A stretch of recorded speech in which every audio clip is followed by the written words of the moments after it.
Yo, I'm going to tell you guys how to win your games as Zed against K'Sante. I'm a Zed streamer who reached over 1200 LP on EU West, links in the description if you're interested in catching me live, so let's get right into it. For the runes I like to go first strike instead of Conqueror because K'Sante is hard to kill, so we farm him for gold with a standard first strike page, we go Presence of Mind and Last Stand secondary for the scaling, and adaptive armor, and we take Flash and Teleport.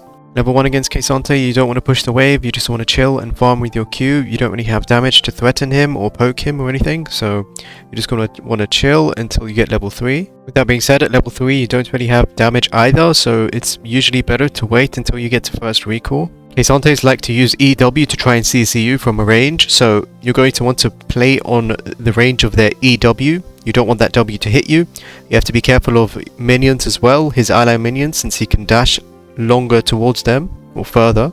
If K'Sante doesn't have charged Q, then you can walk up and sort of bait his jump in, and when you see him jump into you, you can W behind you, throw the Qs out, auto E, and then take the W. So using your W backwards is effective when he doesn't have charged Q and he jumps into you. When he does have charged Q, you can do the same combo, but you need to be much more careful since he could CC you and then get a really good trade-off. I like to instead use W forwards, so just walk up, W, E, Q, and sort of space his EW so he can't jump and CC you.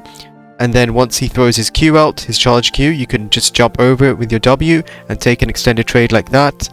And then after that, you would want to sidestep his Qs. Whenever you're melee range against K'Sante, try to sidestep his Qs, since it's kind of easy if you know, or if you think he's going to Q. Usually it's quite telegraphed and you can sidestep it just side to side as you weave in auto attacks. Those are sort of the two main training patterns that you want to take against K'Sante. After level 6, things get a bit more tricky.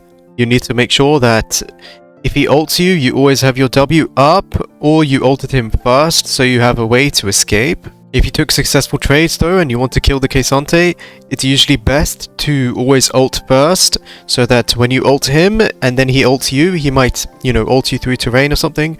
You have your ult to get away just in case you miscalculated, and you also creates distance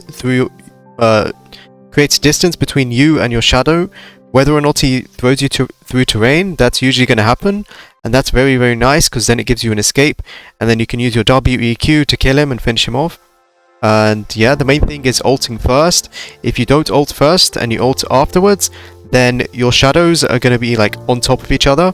So let's say he ults you, then you ult him, he's just going to walk into your ult shadow, so you don't create any distance, and then you won't be able to get away, and he can maybe kill you in that way. Apart from that, just keep farming him for gold. You want to try to get as much first strike gold as possible.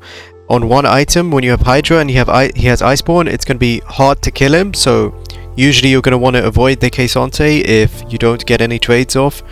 And if people don't gank him early on, so you can snowball on him, you can just sort of farm him for gold, push the waves with Hydra, ignore him, go with your team after one item, try to find fights and skirmishes like that, and focus your damage on other champions. In the mid to late game, you just want to push the sides and push the waves in and don't fight K'Sante. Look for flanks in the team fights to focus other champions, and that's basically it for the tips and tricks. For the items, you can go longsword refillable or longsword 3 potions, whichever is your fancy, and you want to go Hydra first so you can push the waves, get rid of the waves, so limit your interaction with K'Sante because he's a tank and it doesn't really get you anywhere. And after that, you can go Duskblade or Cleaver if you feel like you're really, really ahead. Grudge into Cleaver, whichever order, the order matters, I guess. If you're ahead, you want to go Cleaver. If you don't feel you're too far ahead, then go Grudge. After that, you go Edge of Night or Serpents to finish the build. And for the skills, you're going to want to max Q first, obviously. Maxing W second is usually best against K'Sante so that you can get away if he finds his way onto you. And max E last, since the E damage also doesn't really have much effect on K'Sante when he is a tank. So that's it for the items and skills. In summary, I think K'Sante is not that bad of a matchup. I think he's actually pretty easy, as long as you don't let him catch you out with his ult when your W is down, and you take the W backwards combos against him early on.